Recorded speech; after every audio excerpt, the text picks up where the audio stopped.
Muling bibida sa music video ni Regine Velasquez Alcacid ang new gen phenomena love team nina JM Ibarra at Fiang Smith. Trending at viral agad ang teaser ng music video na Crazy For You ni Regine na inilabas noong Lunes, April 7.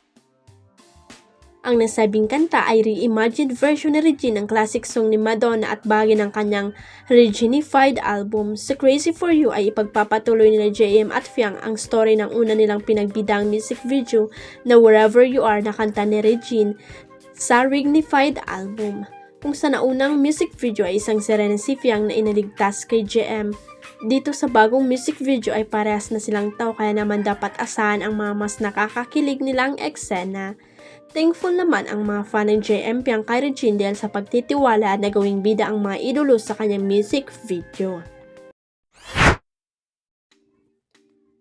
Hininga ng reaction si Barbie Fortesa sa naging payag para sa kanya ng kanyang collab team na si David Licauco na I care for her a lot.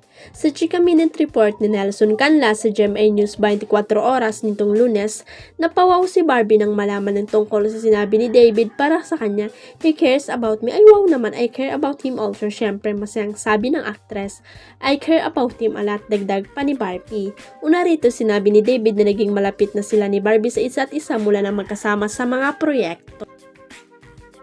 We have to think na of course Barbie just got off from a relationship and we should respect that. Kailangan niyang maghil paliwanag ni David patungkol sa dating nobyo ni Barbie na si Jack. Nang tanungin tungkol sa kanyang damdamin para sa actress saad ng aktor, I care for her a lot, I just really care about her a lot. Nitong nakaraang January inahayag ni Barbie na iwalay na sila ni Jack matapos ang 7 taong relasyon. Unang nagtambals na Barbie at David sa GMA series na Maria Clara at Ibarra. Muli silang nagkasama sa Pulang Araw at sa pelikulang That Kind of Love last year. May mga panibagong proyekto rin silang pinaghahandaan ngayong 2025. Huwag kalimutang i-click ang subscribe button at i-ring ang notification bell para sa latest at legit chika updates.